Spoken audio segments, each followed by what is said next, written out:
안녕하세요. 김성길 목사와 함께하는 사람 이야기 제2단원의 G7 과정입니다. 자, EQ의 이 시간 2-5가 되겠습니다. 전 시간에 우리가 이제 감정의 두 영역에 대해서 말씀드렸죠. 하나는 순간적인 감정, 또 하나는 지속적 감정. 순간적 감정이 지속적 감정이 되면 안 됩니다. 이 순간적 감정을 해소하고 이걸 지속적으로 가게 만들어서는 안 돼요. 왜냐하면 지속적으로 가면은 이게 이제 나중에 심리 질병으로 가게 되는 거죠, 이게. 자, 그래서 이제 우선 순간적 감정을 잘 컨트롤하고 안 좋게 떠오르는 감정을 좋게 만드는 이런 이제 훈련을 우리가 조금만 하면 됩니다. 그래서 여기서는 이제 브레이크를 하나 달자. 내 감정에 브레이크를 달자. 그게 잠깐 기법을 사용하는 거다. 잠깐. 그러면서 심호흡도 하고, 그리고 이제 이렇게 해서 단수를 높여라 하는 내용을 이야기를 했습니다. 자, 이 시간에는 이제 2-5로 26페이지. 다스리지 못한 순간 행동 감정의 감정 행동의 결과.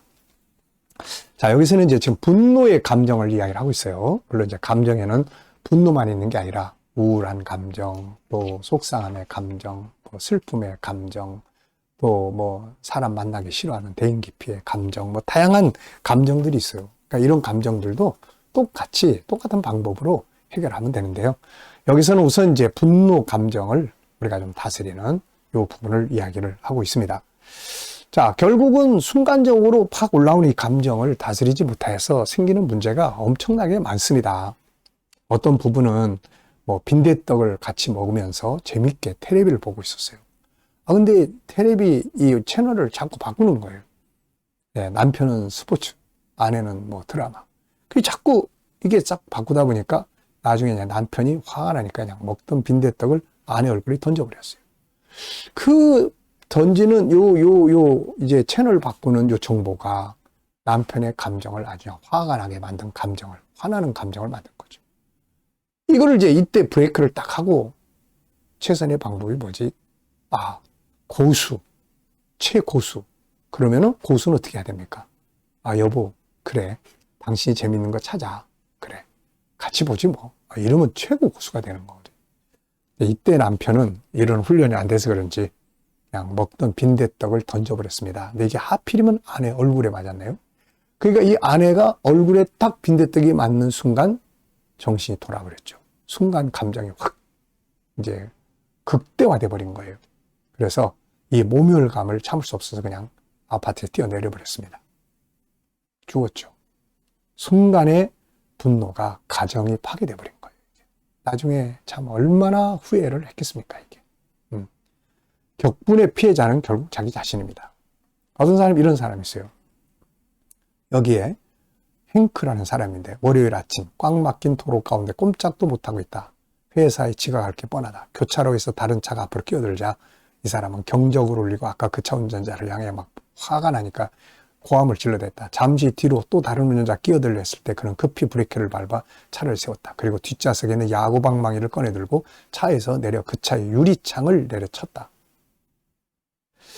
자, 이거 어떻게 됐을까요? 이제 신고를 받은 경찰이 도착했고 이 사람은 출근해서 회사로 가는 게 아니라 수갑차고 경찰서로 가게 된 거죠. 자, 격분의 피해자, 순간 감정을 컨트롤하지 못하는 격분의 피해자는 결국 자기 자신입니다. 화내는 사람을 피해자로 만들어요. 화를 내므로 치러야 하는 또 하나의 대가는 고립입니다. 화 잘 내는 사람 옆에 가까이 안 하죠. 분노에 제대로 대처하지 못하면 잃는 것이 너무 많죠. 성경에서도 가인은 분노하다가 동생을 죽이고 자신도 저주받았고 모세는 분노하다가 애굽 사람 죽이고 도망가 가지고 40년 동안 광야에서 연단받았죠. 사울왕은 다윗에 대한 분노 때문에 일평생 다윗을 죽이려고 쫓아다니다가 왕직에 헛솔세월 다 보내고 실패한 왕이 됩니다. 그래서 성경은 분노하는 자를 아주 어리석은 자라고 말합니다. 잠언 29장 11절에 보면 어리석은 자는 자기의 노를 다 드러내도 지혜로운 자는 그것을 억제하느니라. 억제한다는, 컨트롤한다는 말이죠. 예수님 역시 온유한 자가 복이 있나니 저희가 땅을 차지할 것이다. 이렇게 말씀하셨죠. 자, 분노에 대한 의학적 사실을 연구한 의사들을 이야기를 이렇게 보면은요, 백병원 우종민 교수라는 분이 분노 조절에 대한 이야기를 이렇게 정리를 해놨습니다. 이 분노는 가장 큰 피해자는 자기 자신이다. 분노를 참아야 하는 결정적 이유는 가장 많은 피해를 보는 이가 바로 나 자신이기 때문이다. 습관적이고 반복적인 분노는 우리 몸에서 가장 중요한 뇌에 악영향을 끼친다. 분노와 밀접한 관련을 맺는 부위는 전두엽이다. 전두엽은 이성적 판단을 가능하게 하는 곳인데 분노가 일상화되면 조절 기능이 약화되어 충동 조절을 못하게 된다. 억제 능력이 떨어져 별거 아닌 일에 화를 내게 되고 결국은 뇌 세포가 깨지고 줄어들면서 치매 현상이 빨리 온다는 겁니다. 그래서 이분 이야기는 이 15초 분노하는 감정이 팍 올라올 때 그게 팍 올라왔다가 사라지는 요 순간 요게 15초랍니다. 그래서 이분은 15초 못 참아가지고 화를 내다가 치매가 걸리는 게 좋겠나요? 아니면은 이걸 참고 건강하게 살고 싶습니까? 이렇게 이야기를 하죠. 여러분 어떻게 살고 싶으세요? 그리고 무엇보다도 이 분노하는 버릇은 뇌에 저장이 돼요. 그래서 이게 나중에는 이게 질병이 됩니다. 분노 조절 장애라고 하는 질병이 돼요. 이 습관화가 돼버려요. 그래서 화 안 낼 일에도 화를 내. 나중에는 그냥 저절로 화가 나. 나중에 화가 일상이야. 이거 안 되잖아요. 이게 화병, 화 잘 내는 병, 분노가 조절이 안 되는 병이에요. 자, 그래서 윌리엄 레드포드라는 사람은 이렇게 말합니다.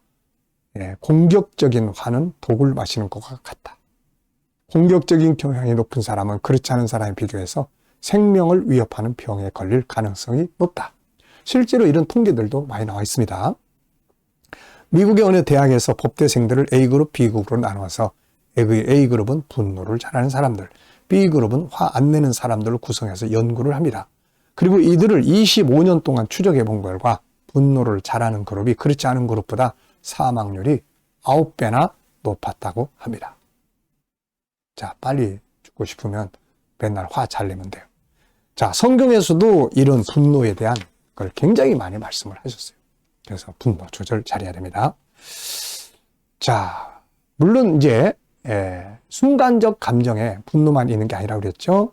우울감도 있고 무기력, 두려움, 공포감, 슬픔 다 있습니다.